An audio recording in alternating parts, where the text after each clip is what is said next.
તો નમસ્કાર વિદ્યાર્થી મિત્રો, આપણે છે 7મા ચેપ્ટરમાં સ્વાધ્યાયના છેલ્લે દાખલાઓ પૂરે કરેલા હતા.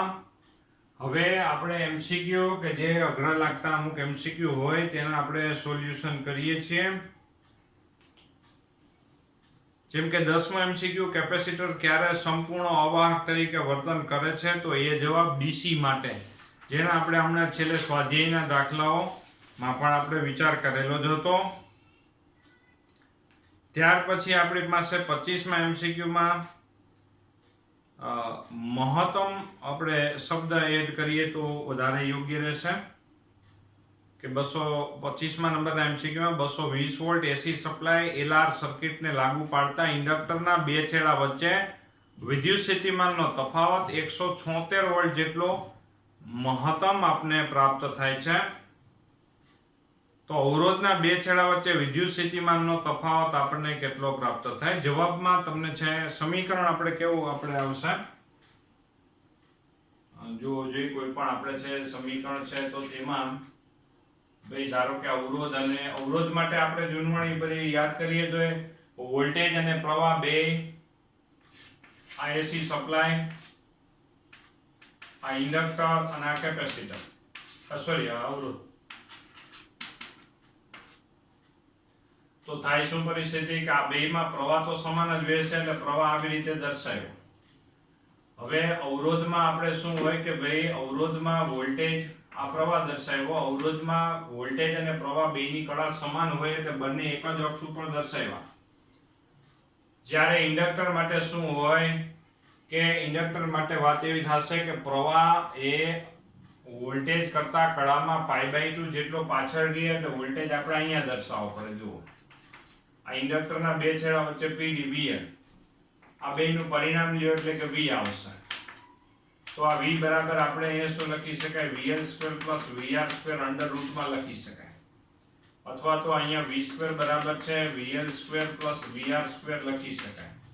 આને આ 220 ને આપવામાં આવેલ છે. VL બરાબર ઇન્ડક્ટરના બે છેડા વચ્ચે મહત્તમ પીડી 176 જેવું આપણે આપવામાં આવે છે. તો અવરોધના બે છેડા વચ્ચે પીડી પછી મળી જશે VR બરાબર. ત્યાર પછી તમે એના જેવા જ જો એમસીક્યુ તમે વિચાર કરો તો પણ આપણી પાસે છે, જો જેમ કે આપણી પાસે એના જેવા જ જો એમસીક્યુ છે તો એવા બે એમસીક્યુ ધ્યાનમાં આવેલા હતા, આવશે એટલે કહી દેજો. ચાલો આગળ વધીએ. તો તેમાં આપણી પાસે એક બીજો એમસીક્યુ આગળ આપણી પાસે 26મા નંબરનો છે, સોરી તો 26મા નંબરનો એના જેવો જ આ સૂત્ર ઉપર આધારિત એક આદર્શ અવરોધ અને આદર્શ ઇન્ડક્ટર 100 વોલ્ટના એસી સપ્લાય સાથે જોડવામાં આવે તો અવરોધ કે ઇન્ડક્ટર સમાંતર જોડતા સમાન વોલ્ટેજ મળે. એટલે આ બેયના બે છેડા વચ્ચે સમાન પીડી મળે. ધારો કે તો V બરાબર અંડર રૂટમાં VL² + VL² આવી રીતે લખી શકાય. ઇન્ડક્ટર અને અવરોધના બે છેડા વચ્ચે સમાન જો પીડી મળે તો આવી રીતે આપણે વિચાર કરી શકાય. તો વોલ્ટેજનું અવલોકન એટલે કે આ વોલ્ટેજનું અવલોકન કે અહીંયા આપણે છે બે જગ્યાએ વોલ્ટમીટર આપણે જોઈડા તો આ બે વોલ્ટમીટરનું અવલોકન સમાન મળે. એ સમાન કેટલું મળે એ આપણે કહેવાનું છે, જે આપણને RMS વોલ્ટેજ મળે. તો અહીંયા છે આપણા માટે ભાઈ આ 2VL² અંડર રૂટ માટે √2V થઈ જશે અને V બરાબર આપણે કેટલા આપ્યા છે? અહીંયા 100 આપેલા છે. આ √2VL √2 વડે ભાગી નાખો એટલે આપણે જવાબ લગભગ 70.7 ની આજુબાજુ પ્રાપ્ત થશે. B જવાબ VL બરાબર 70.7 વોલ્ટ જેવું મળે. પછી આના જેવો જ એક આપણી પાસે 32 નંબરનો છે, જેમાં એની જેમ જ કરી નાખજો. 32 નંબરમાં શું છે જોવો જોઈએ, ત્રણેય આપવામાં આવેલા છે. પછી એના જેવો 63 નંબરે છે LCR ત્રણેય આપવામાં આવે છે. અહીંયા ધારો કે છે ભાઈ આ એસી પરિપથ, અને એસી પરિપથ સાથે આપણે એક ઇન્ડક્ટર, અવરોધ અને કેપેસિટર ત્રણેય જોડી દેવામાં આવે છે. અહીંયા ધારો કે ઇન્ડક્ટર જોડો, અહીંયા અવરોધ જોડો. ચાલો હિસાબ કરવા મજા આવે એટલા માટે. અને અવરોધના બે છેડા વચ્ચે પીડી વીઆર છે, કેપેસિટરના બે છેડા વચ્ચે પીડી વીએલ છે, અને આ વીસી છે. કેપેસિટરના બે છેડા વચ્ચે પીડી, બધાય બે છેડા વચ્ચે પીડી આપ્યા છે. વિદ્યુત સ્થિતિમાનનો તફાવત અનુક્રમે જો ઇન્ડક્ટરના બે છેડા વચ્ચે પીડી આપણે 46 આપ્યા છે, કેપેસિટરના બે છેડા વચ્ચે પીડી 40 આપ્યા છે, અને અવરોધના બે છેડા વચ્ચે પીડી આપણને શું મળ્યા છે? કેટલા છે? 8 વોલ્ટ છે. હવે આપણે એક સ્વાધીન દાખલામાં જોયું હતું કે આ બે એકબીજાની કેવી થઈ ઊંધી ખોપરી, એટલે આમાંથી આ 46 માંથી 40 બાદ થાય એવું એક સ્વાધીન દાખલામાં આપણે કામ કરેલું હતું. અને અહીંયા જો આપણે સમજવું હોય તોય થઈ શકે. જો આમાં જુઓ, ઇન્ડક્ટર નો પ્રવાહ એ વોલ્ટેજ કરતા કળામાં π/2 જેટલો પાછળ હોય. આ બધા ઘૂમતા સદિશ છે. આમ ફેરવીને જોવાનું, આ VL આગળ રહે, I પાછળ રહે, એટલે એટલો કળામાં પ્રવાહ કેવો રહે? પાછળ રહે. જ્યારે કેપેસિટર માટે એમ કહેવામાં આવશે કે એમાં પ્રવાહ π/2 જેટલો આગળ રહે, તો વોલ્ટેજ ક્યાં લખવા પડે? આપણે VC આ બાજુ દર્શાવવા પડે. કારણ કે હવે આપણે ઘુમાવીને જોવો જોઈએ પ્રવાહ અને આ વોલ્ટેજ. આ ધારો કે પ્રવાહ આ લીધો છે એ આપણા માટે પ્રવાહ, આ VC, બરાબર. આ બેને ઘુમાવીને જોવો જોઈએ આવી રીતે, આમ, બરાબર. તો એમાં પ્રવાહ શું રહેશે? આમ આગળ રહેશે, પ્રવાહ આગળ રહેશે. અને ઇન્ડક્ટરના બે છેડા વચ્ચે પીડી છે એ કેવો રહેશે? પાછળ રહેશે. એટલે π/2 જેટલો પાછળ રહેશે. પ્રવાહ કરતા વોલ્ટેજ π/2 જેટલો, અથવા ઊંધું વિચાર કરો કે વોલ્ટેજ કરતા પ્રવાહ π/2 જેટલો આગળ રહે છે કળામાં. આ બધા ઘૂમતા સદિશ એટલે ફેઝર છે. તો હવે જો તમે વિચાર કરો તો આ આપણે VL અને VC બે એકબીજાની ઊંધી ખોપરી, આ એટ એ ટાઈમ ઉર્જા આપતો હોય તો આ સંગ્રહ કરતો હોય. તો એટલા માટે આપણે અહીંયા શું લખવું પડે? જોજો બરોબર, VL - VC લખવું પડે. આ બધાયનું પરિણામ લ્યો જોઈએ. આ બધાયનું પરિણામ લ્યો તો આવી રીતે કંઈક આપણે વિચાર કરી શકીએ એમ છીએ. જો અહીંયા આવશે આ VL - VC, આ હતા VR, પાયથાગોરસ લાગુ પાડો એટલે V. આની પહેલા ટેક્સ્ટમાં આપણે આવી રીતે વાત થઈ ગયેલી છે, આ તો રિવિઝન કરીએ છીએ. તો V બરાબર √VR² પ્લસ VL - VC નો સ્ક્વેર. VR એટલે આપણા પાસે 8 વોલ્ટ છે, અને VL - VC એટલે 46 માં 40 જાય એટલે 6, અને અહીંયા જવાબ આવશે 10. અહીંયા છે ભાઈ અવરોધ, ભાઈ ટોટલ પીડી આપણને છે 10 વોલ્ટ જેટલો પ્રાપ્ત થતો હશે એવું આપણે કહી શકાય. આ થયો આપણા માટે 32 નંબરનો જે MCQ. આના જેવો 63 નંબર છે, આની જેમ જ કરી નાખજો, 63, બરોબર. ત્યાર પછી આપણી પાસે એક 38 નંબરનો જો MCQ. 38 નંબરમાં આપણે શું આપવામાં આવે છે જોવું જોઈએ. એક domestic AC power supply 220 volt 50 hertz સાથે 50 ઓહ્મ અવરોધ ધરાવતા એક ગુચડા. ગુચડાનો અવરોધ એટલે રિએક્ટન્સ આપી દીધું છે. આ છે આપણને બે એક રિએક્ટન્સની વેલ્યુ આપી દીધી છે. ગુચડાનો અવરોધ એટલે રિએક્ટન્સ જ હોય, બરાબર. તો ગુચડાનું આત્મપ્રેરક આશરે કેટલું હોય? તો XL બરાબર ઓમેગા L, ઓમેગા બરાબર 2πf, અને અહીંયા તમને છે આવૃત્તિ આપેલી છે 50 ઉડી જશે એટલે L બરાબર 1/2π, એટલે પાઈ બરાબર 3.14 લખ નાખો એટલે ડી જવાબ આવી જશે. ત્યાર પછી આપણે જોવો જોઈએ 46 નંબરનો જો MCQ.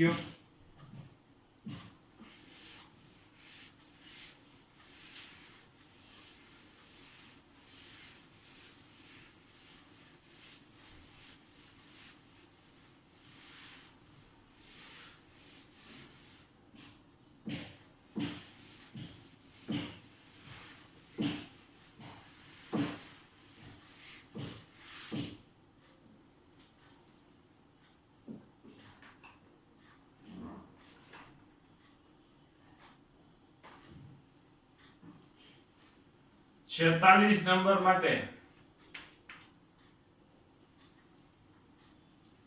120 વોલ્ટ અને 60 હર્ટ્ઝ આવૃત્તિવાળી એક એસી સપ્લાયના શરૂઆત કર્યા બાદ એક એસી સપ્લાય અને એના માટે શરૂઆત કર્યા બાદ 1/360 સેકન્ડ બાદ વોલ્ટેજ કેટલા હોય? તો ધારો કે અહીંયા વોલ્ટેજ V બરાબર Vm sin ઓમેગા t છે. સમજો એસી વોલ્ટેજ શરૂ કર્યા બાદ એટલે પ્રારંભિક 0 થી સ્ટાર્ટ કરે છે. 0 થી સ્ટાર્ટ થતું વિધેય એટલે સાઇન વિધેય છે. અને આમાં આપણે આરએમએસ વોલ્ટેજ આપણે કેટલા આપેલા છે? આરએમએસ વોલ્ટેજ આપણને છે બે આપેલા છે 120 વોલ્ટ અને આવૃત્તિ 60 હર્ટ્ઝ આપી છે. આ V બરાબર Vm sin ઓમેગા t એટલે આ t સમય વોલ્ટેજ V છે. દરેક સમયે વોલ્ટેજ સતત બદલતો હશે, જે સાઇન પ્રમાણે બદલતો હશે, જે આપણને ખબર છે. તો અહીંયા છે આપણા માટે આપણે શોધવાનું છે 1/360 સેકન્ડ બાદ કેટલા વેલ્યુ હશે. તો આ મહત્તમ વોલ્ટેજની વેલ્યુ આપણે Vm બરાબર Vrms * √2 એટલે કે 120 ગુણ્યા √2 થશે. એટલે અહીંયા મહત્તમ વોલ્ટેજ 120 ગુણ્યા √2 sin ઓમેગા બરાબર 2π/t અથવા સોરી 2πf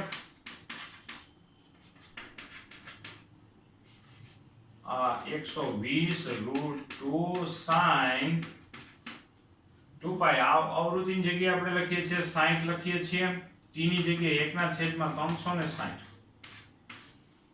તો આ 120 આવશે 120/360 એટલે કે આપણા માટે વેલ્યુ એની મળશે આ 120/360 એટલે અહીંયા 3 આવી જાય એટલે π/3 આવશે. sin π/3 એટલે sin 60 એટલે આપણા માટે થઈ જાય √3/2.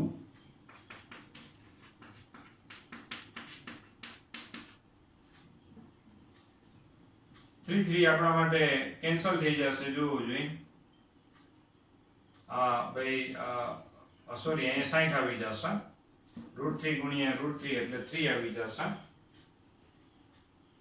તો અહીંયા છે આપણા માટે sin π/3 એટલે કે sin 60 એટલે આપણા માટે √3/2 આપણે પ્રાપ્ત થઈ જશે. તો અહીંયા છે આપણે વોલ્ટેજ ગણતરી કર્યા પછી આપણે પ્રાપ્ત થઈ જવો જોઈએ. સામાન્ય આપણે વાત છે ભાઈ, તમે જોઈ શકો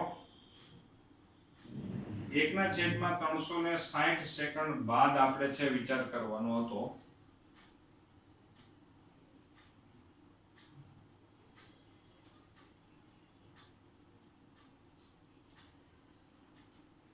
સારું, તો અહીંયા સુધી આપણે આમાં જવાબમાં કઈ એરર આવે તો કઈ ચિંતા ન કરતા. ત્યાર પછી 47 નંબરનો MCQ છે, જોવો જોઈએ. એસી પ્રવાહના અર્ધ આવર્તકાળ પરના સરેરાશ મૂલ્ય એસી માટે આપણે અર્ધ આવર્તકાળ પર સરેરાશનું મૂલ્ય RMS મૂલ્યનો ગુણોત્તર આપણે શોધવાનો છે. RMS ના મૂલ્યનો આપણે શું કરવાનો છે? ગુણોત્તર આપણે શોધવાનો છે. આ એસી વોલ્ટેજ છે એનું એક સાયકલ દરમિયાન સરેરાશ લ્યો તો અડધી વેલ્યુ પ્લસ ને અડધી માઈનસ એટલે ટોટલ 0 થાય. પણ અડધી સાયકલ દરમિયાન જ કે છે.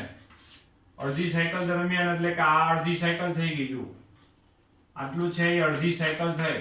અડધી સાયકલમાં બધી વેલ્યુ પ્લસ જ આવે એટલે ટોટલ આપણને છે 0 નહીં જ મળે. તો અડધી સાયકલ દરમિયાન સરેરાશ વોલ્ટેજ આપણે લેવાના છે. સરેરાશ વોલ્ટેજ માટે આપણે આ Vm sin ઓમેગા t હોય એનું 0 થી t/2 સુધીનું આપણે શું કરવાનું? સંકલન કરવાનું અને પછી એને t/2 વડે ભાગી નાખવાનું. બરાબર? Vm sin ઓમેગા t નું આપણે શું કરશું? 0 થી t/2 સુધીનું આપણે શું કરી નાખશું? એમાં સંકલન કરીશું અને એને પછી t/2 વડે ભાગી નાખીશું. તો 2 ને આપણે ઉપર લઈ જઈએ એટલે 2/t થઈ જાય. આ Vm એ બહાર આવી જશે. sin ઓમેગા ટી સંકલનમાં વધ્યા છે. sin ઓમેગા ટી એટલે થઈ જાય minus cos omega T. sin નું સંકલન થાય માઇનસ છેદ ઓમેગા ટી નો સહગુણક ઓમેગા છે, ઓમેગા છેદમાં આવી જશે. આ 0 થી t/2 લિમિટ આવી ગઈ. ઓમેગા પણ અહીંથી બહાર લખી નાખો. ઓમેગા 12 એટલે કે ઓમેગા ની જગ્યાએ હું લખું છું અત્યારે 2π/t. ઓમેગા 12 અને ઓમેગા ની જગ્યાએ 2π/t minus cos omega t. આ 2 કેન્સલ, t કેન્સલ એટલે અહીંયા આવશે vm/π. અહીંયા લખો જોઈએ માઇનસ cos ઓમેગા ની જગ્યાએ હું લખું છું 2π/t અને t ની જગ્યાએ સ્મોલ t બરાબર t/2. આમાં માઇનસ કરીને લખો તો માઇનસ માઇનસ પ્લસ થઈ જાય એટલે પ્લસ cos 0.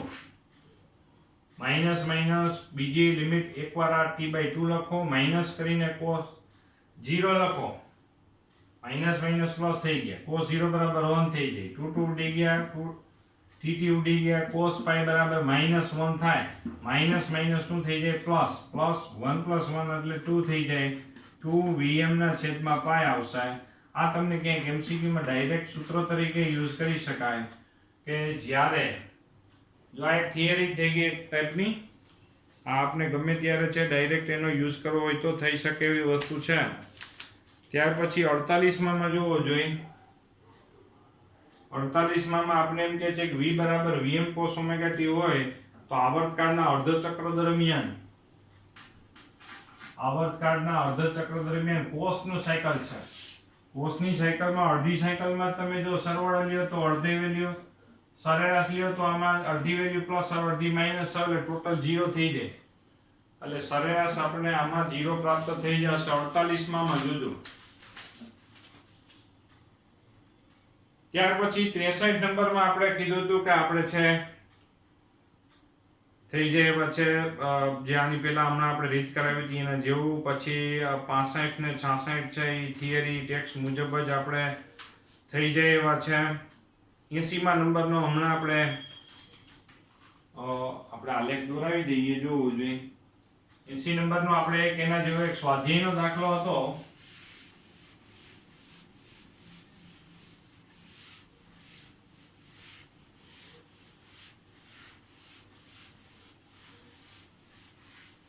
જો 80 નંબરના MCQ માં શું છે કે ભાઈ આવી રીતે આ AC સપ્લાય, તેમાં કેપેસિટર, ઇન્ડક્ટર અને રેઝિસ્ટર આવી રીતે સમાંતર જોડેલા છે. એટલે ત્રણેયના બે છેડા વચ્ચે જે હોય તે એમાં PD સમાન હોય. તો આવી રીતે PD ને આપણે એક અક્ષ ઉપર પહેલા બતાવી દઈએ, બધાય બે છેડા વચ્ચે PD સમાન રહેશે. ત્યાર પછી આપણે હવે અવરોધ માટે તો પ્રવાહ અને વોલ્ટેજ બે સમાન કળામાં જોઈએ, એટલે કે અવરોધ માટે IR આવી રીતે દર્શાવી દેવાય. પછી ઇન્ડક્ટર માટે જો તો કળામાં શું આવશે કે ઇન્ડક્ટરનો પ્રવાહ છે એ વોલ્ટેજ કરતા છે કળામાં π/2 જેટલો પાછળ હોય. પાછળ એટલે આમ બતાવવું પડશે, શું કામ? પાછળ ઘુમાઈને જો આ વોલ્ટેજ છે, આ પ્રવાહ છે, ઇન્ડક્ટરનો પ્રવાહ ઘુમાઈને જો તો ઇન્ડક્ટરનો પ્રવાહ કેવો રહેશે? π/2 જેટલો પાછળ છે, એન્ટી ક્લોકવાઇઝ જ ઘુમાવવાના. સામે કેપેસિટરનો પ્રવાહ વોલ્ટેજ કરતા છે એ કળામાં કેવો રહેશે? આગળ રહેશે. આ કેપેસિટરમાં વહેતો પ્રવાહ IC આવી રીતે આપણે દર્શાવી શકાય સમાંતર જોડાણ માટે આ ફિગર. ત્યાર પછી આવી ફિગર આપણે ટેક્સ્ટમાં નથી દોરેલી એટલે આપણે ધ્યાનમાં હોય તો વાંધો ન આવે. ત્યાર પછી 85 નંબરનો MCQ જુઓ. 85 નંબર. 85 માં એક ગુંચડાના બે છેડા વચ્ચે 100 વોલ્ટ DC લાગુ પાડવામાં આવે તો તેમાં વહેતો પ્રવાહ 1 એમ્પિયર પસાર થાય છે. આ જ ગુંચડાને 100 વોલ્ટ અને 50 પરિભ્રમણ પર સેકન્ડનું AC સાયકલ સાથે જોડી દેવામાં આવે તો એમાં પ્રવાહ 0.5 એમ્પિયર. શું કામ એનો પ્રવાહ ઘટી જાય? કારણ કે AC સપ્લાયમાં એનો ઇન્ડક્ટિવ રિએક્ટન્સ એડ થઈ જાય એટલા માટે. અને પહેલા આપણે વાત થઈ ગયેલી છે. તો ગુંચડાનો ઇમ્પિડન્સ કેટલો હશે? ગુંચડાનો ઇમ્પિડન્સ એટલે કે XL, તો તો પૂછડાનો ઇમ્પિડન્સ એટલે એનો ભાઈ કાલ્પનિક અવરોધ જ થયો. કાલ્પનિક અવરોધ બરાબર વોલ્ટેજના છેદમાં પ્રવાહ. તો ઇન્ડક્ટરના બે છેડા વચ્ચે કેટલા વોલ્ટેજ લાગુ પડેલા છે? 100. કેટલો પ્રવાહ પસાર થાય છે? 0.5 એટલે 200 જવાબ આવી જાય. ઘણી બધી ડેટા આપ્યા છે પણ બીજા બધા ડેટા ડેકોરેશન માટે રહી ગયા એવું આપણે ગણી શકાય. ત્યાર પછી આપણે 93મા નંબરના MCQ માં શૂન્ય જવાબ કરી નાખજો. માત્ર ઇન્ડક્ટર વાળો પરિપથ હોય અને ઇન્ડક્ટરને મળતો પાવર શૂન્ય હોય આપણે જવાબ આવશે 93માં શૂન્ય એટલે કે એ જવાબ સુધારો કરાવી નાખજો. ત્યાર પછી 94માં તમને છે જો વેલ્યુ શું આપેલું છે 94 માં v બરાબર 5 cos ઓમેગા t અને I બરાબર આપણને આપ્યા છે 2 sin ઓમેગા t. આવી રીતે આપ્યા છે. જો વોલ્ટેજ અને પ્રવાહ બે આવી રીતે આપ્યા છે. પાવર હવે તમે જો cos અને sin તો આ બે વચ્ચે કડા તફાવત અત્યારે π/2 નો નરી આંખે દેખાય છે. વોલ્ટેજ અને પ્રવાહ વચ્ચેનો કડા તફાવત. તો પાવર આપણને શું મળે? P બરાબર vi cos π/2 એટલે cos π/2 બરાબર 0 થાય એટલે પાવર 0 મળે. ત્યાર પછી તમે જોવો જોઈએ 104 નંબરનો MCQ છે. R અવરોધ ધરાવતા એક અવરોધમાંથી પસાર થતો AC પ્રવાહ સાઇન પ્રકારનો છે તો તેનું મહત્તમ મૂલ્ય IP હોય તો પાવર કેટલો હોય? અવરોધ માટે તમે વિચાર કરો. અવરોધ માટે ભાઈ પાવર બરાબર I2R થશે. I એટલે આપણા માટે મહત્તમ RMS પ્રવાહ છે. RMS પ્રવાહ આપણે કે મહત્તમ પ્રવાહને √2 વડે ભાગી નાખો. √2 વડે ભાગી નાખો એટલે અહીંયા આવશે IP²/2 આવશે. આવી રીતે એક સમીકરણ B જે ઓપ્શનમાં આપેલું છે તે આપણે વિચાર કરી શકાય એવું છે. જોવું જોઈએ. 122 નંબરનો MCQ કાઢી નાખજો જેમાં બરોબર ગોઠવણી નથી એટલે. ત્યાર પછી તમે જોવો જોઈએ 135 નંબરનો MCQ ટ્રાન્સફોર્મર ઉપર આધારિત જો.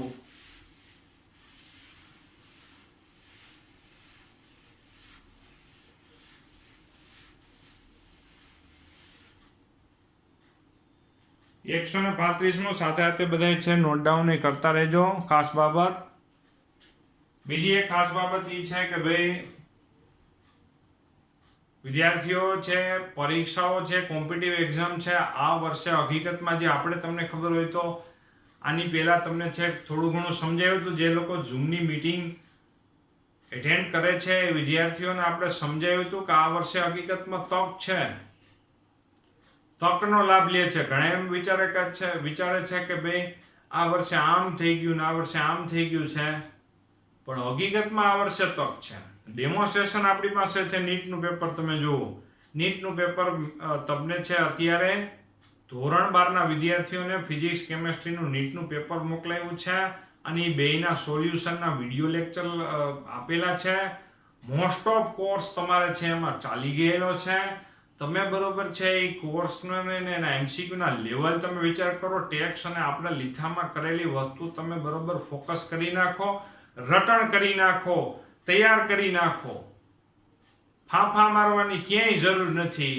આટલું કરી નાખો એટલે તમારું હકીકતમાં છે સારામાં સારું કામ થઈ જશે હકીકતમાં અને ટાઈમ બચશે.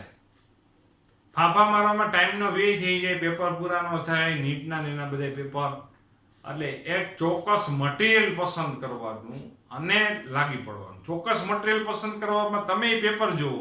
તમારે ક્યાંય ફાંફા મારવાની જરૂર નથી. ટેક્સ્ટ બુકમાં આપણે કરાવીએ એટલું કરી નાખો અને આપણે લીથામાં MCQ છે એટલે MCQ કરી નાખો અને રટણ કરી નાખો બરોબર એટલું, એટલે એમાંથી ક્યાંય બહાર નહીં જાય. આ વર્ષે તમે નીટનું પેપર છે એ એવરેજ અને સહેલું હતું તો આવતા વર્ષે પણ એવું જ પેપર હોવું જોઈએ. તમે બરોબર વિચાર કરો, તર્ક લગાવો. મુસીબતમાંથી પસાર થતા વિદ્યાર્થીઓને હંમેશા સરકાર ધ્યાન રાખે જ છે ભાઈ સાહેબ. પછી ઘણા એમ વિચાર કરે કે એન પછી અમે દઈએ તો એના પછી બધું આ બધી સમસ્યાઓ દૂર થઈ ગઈ હોય અને દૂર થયેલી સમસ્યાઓમાં પછી પેપર પેલા જેવા પાછા ઓરિજિનલ નીકળે તો તમે પછી આફી રહ્યો. એને બદલે આ વર્ષે હકીકતમાં તક છે, તકનો લાભ લઈ લ્યો. તકનો બરોબર છે લાભ લ્યો તો છે તમને છે કંઈક આમાં રિઝલ્ટ તમને છે મળશે. હકીકતમાં ઓપોર્ચ્યુનિટી ગોતવાની હોય, આમાં ઓપોર્ચ્યુનિટી છે. સામાન્ય વાત છે. ઉજળ ગામમાં એરંડો પ્રધાન થઈ જાય એને જેવી વસ્તુ છે. પછી તમે એમેઝોનના જંગલમાં પછી સારો ઘટાટો વડલો થઈને બેઠા હોય તો તમારું કઈ કદર ન થાય. આ એના જેવી વસ્તુ છે. એટલે સારું, હાલો તો એક ટ્રાન્સફોર્મર 240 વોલ્ટના એસી મેન્સમાંથી આ એસી છે અને તેમાંથી 240 વોલ્ટ છે. આ ટ્રાન્સફોર્મર 140 વોટ અને 24 વોલ્ટના બલ્બ માટે વપરાય છે. આ બલ્બ માટે ભાઈ સ્ટેપ ડાઉન ની જરૂર પડી હશે એટલે જો 24 વોલ્ટ કરી નાખ્યું છે અહીંયા આઉટપુટ અને પાવર કેટલો ભાઈ 140 વોટ. અહીંયા એક બલ્બ આપણે છે જોડી દીધો છે જોવો જોઈએ તો આપણા પાસે આઉટપુટ પાવર થઈ ગયું છે. જો આઉટપુટ અને ટ્રાન્સફોર્મરની બહાર આવતો આઉટપુટ પાવર 140 વોટ. આદર્શ ટ્રાન્સફોર્મર હોય તો ઇનપુટ અને આઉટપુટ બેમાં પાવર સમાન હોય, પણ અહીંયા આ વ્યવહારુ ટ્રાન્સફોર્મરનું એક ઉદાહરણ આપેલું છે. હવે એસી મેન્સમાંથી પ્રવાહ, આ એસી મેન્સમાંથી 0.7 એમ્પિયર જેટલો પ્રવાહ વહેતો હોય તો ટ્રાન્સફોર્મરની કાર્યક્ષમતા આપણે શોધી દેવાની છે. તો આપણે ઇનપુટ પાવર શોધી દેવો પડે. ઇનપુટ પાવર એટલે ઇનપુટ વોલ્ટેજ ગુણ્યા ઇનપુટ પ્રવાહ, એટલે આપણે ઇનપુટ પાવર મળી જાય અને જેની વેલ્યુ લગભગ 168 વોટ જેટલી મળે છે. તો જો કાર્યક્ષમતા આપણે શોધવી હોય, માની લ્યો કે આ 140 હોય, આ 140 હોય તો શું થાય?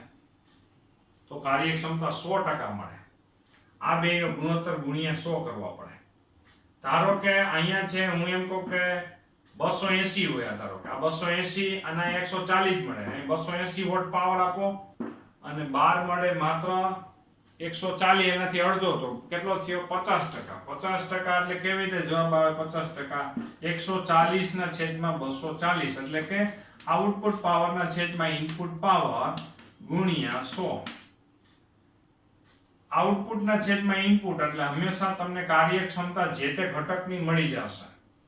એટલે કે 140 ના છેદમાં 168 ગુણ્યા 100 એટલે લગભગ 80 ની નજીક જવાબ આવશે ને આપણે એ પસંદ કરશું.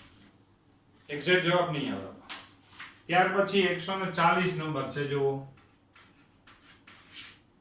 140 નંબરમાં ટ્રાન્સફોર્મરની કાર્યક્ષમતા છે 80% જેટલી છે. 100 વોલ્ટ અને 4 કિલોવોટ પર કાર્ય કરતું એક ગૌણ ગુચડામાંથી આઉટ મળતું વોલ્ટેજ 240 હોય તો પ્રાથમિક ગુચડામાં વહેતો પ્રવાહ કેટલો હશે? તો અહીંયા જે ટ્રાન્સફોર્મર છે એનું આપણે છે ભાઈ ઇનપુટ વોલ્ટેજ આપેલા છે 100 વોલ્ટ, ઇનપુટ પાવર આપી દીધો છે 4 કિલોવોટ. તો હવે છે આપણે માટે તમે જોવો જોઈએ અહીંયા પ્રવાહ આપણે શોધી દેવાનો છે. તો ઇનપુટ પાવર બરાબર વોલ્ટેજ ગુણ્યા પ્રવાહ. વોલ્ટેજ બરાબર 100, અહીંયા 4 કિલો, કિલો એટલે 10⁻³ તો I બરાબર આપણે છે સાદુરૂપ આપ્યા પછી પ્રવાહ I બરાબર સાદુરૂપ આપ્યા પછી લગભગ 40 એમ્પિયર જેવું પ્રાપ્ત થઈ ગયું. 40 એમ્પિયર નો પ્રવાહ પ્રાપ્ત થઈ ગયો. 146 નંબર જો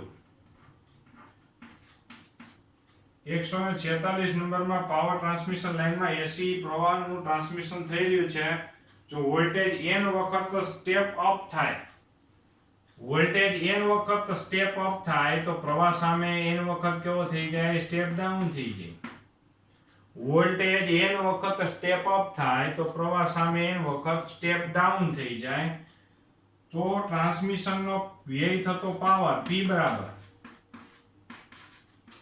તો અહીંયા આવશે I²/n², આ વર્ગ થઈ જાય એટલા માટે. તો પાવર પહેલા કરતા કેવો થઈ જશે? n² ના ભાગનો થઈ જશે. પાવર n સ્ક્વેર જેટલો ગણો ઘટાડો થાય એમ આપણે લખી શકાય, n સ્ક્વેર ગણો ઘટાડો થાય અથવા n સ્ક્વેર ના ભાગનો થઈ જાય એમ આપણે કહી શકાય. ત્યાર પછી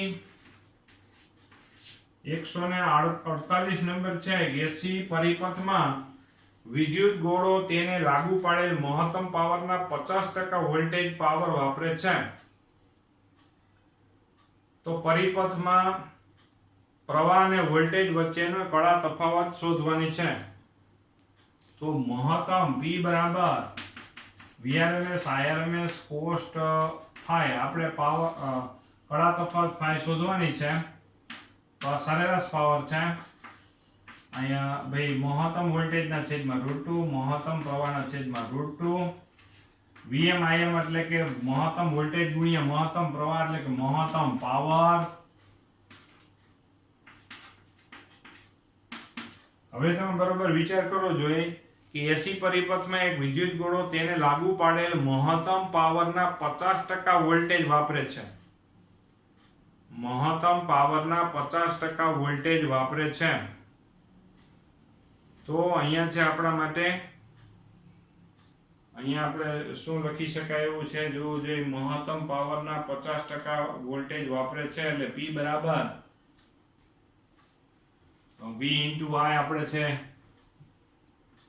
આવી રીતે મહત્તમ પાવર ના 50% જેટલો પાવર વાપરે છે. તો અહીંયા cos phi બરાબર આપણે પાસે શું આવી જશે, 1/2 આપને મળી જશે એમ આપણે કહી શકાય. cos phi બરાબર છે આપને 1/2 મળી જશે. જોજો બરાબર અહીંયા છે ભાઈ આવી રીતે ભાઈ આ મહત્તમ વોલ્ટેજ આ ભાઈ આપણે પાવર મહત્તમ ક્યારે મળે કે જ્યારે આ 1 હોય ત્યારે. તો આ જે વેલ્યુ છે એ આપણા માટે મહત્તમ પાવર થઈ, મહત્તમ પાવર થઈ, કારણ કે આપણે અહીંયા ભાઈ V અને R RMS લેવા પડશે. બરાબર. તો હવે મહત્તમ સરેરાશ જે સરેરાશ પાવરનું મૂલ્ય મહત્તમ કરતા અડધું મળે તો Pm બે બાજુ કેન્સલ થઈ જશે. cos phi બરાબર 1/2, તો phi બરાબર આપણે 60. તો પ્રવાહ અને વોલ્ટેજ વચ્ચે કડા તફાવત કેટલો આવશે, 60 નો આવશે. આપણે લખવામાં ભૂલ થઈ હતી પેલા. તો અહીંયા સુધી આપણે રાખીએ. બાકી કોઈ MCQ હોય તો ડાઉટ્સમાં મોકલજો. તૈયારી બધે ચાલુ રાખજો. વધુ આપણે આગળ છે આગામી હજી એક ચેપ્ટર આપણે ચાલુ કરીશું. બરાબર.